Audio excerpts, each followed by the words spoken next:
Hello guys, welcome back to my channel Sumitra রান্নাঘর। আজকে নিয়ে এসেছি আরও একটা রেসিপি, আমের চাটনি। হ্যালো বন্ধুরা, কেমন আছো সবাই? ভালো আছো তো?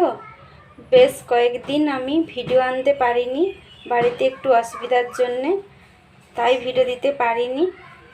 আজকে কিন্তু নিয়ে এসেছি আমের চাটনি করে দেখাবো।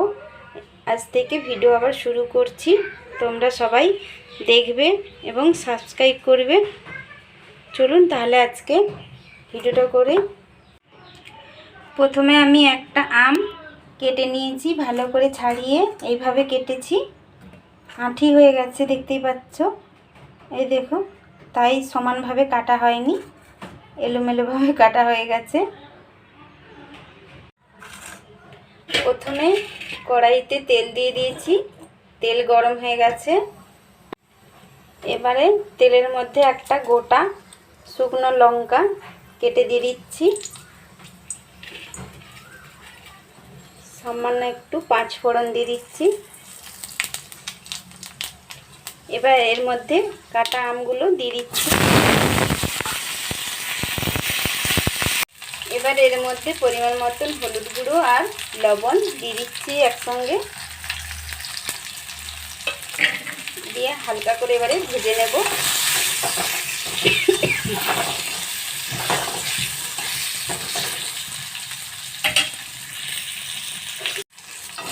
এই দেখুন, হালকা করে ভেজে নিয়েছি।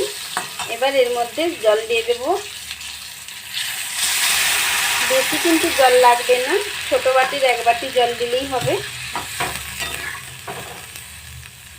এবারে আঁচটা কমিয়ে দেব আর এর ঢাকনাটা দিয়ে দেব।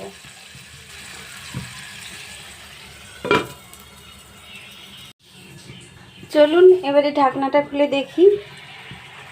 এই দেখুন, সিদ্ধ হয়ে গেছে মনে হচ্ছে, জলটাও টেনে নিয়েছে। এই দেখুন, সিদ্ধ হয়ে গেছে। এবার এর মধ্যে 100 গ্রাম মতো চিনি নিয়ে নিয়েছি, চিনিটা এবার দিয়ে দেব।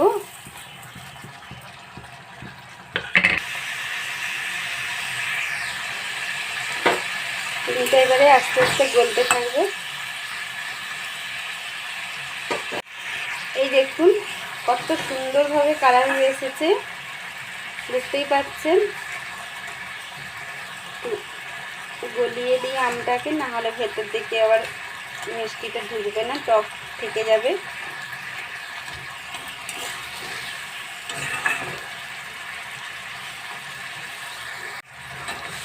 এই দেখুন খুব সুন্দরভাবে হয়ে গেছে আমের চাটনি। এবারে নামিয়ে নিচ্ছি।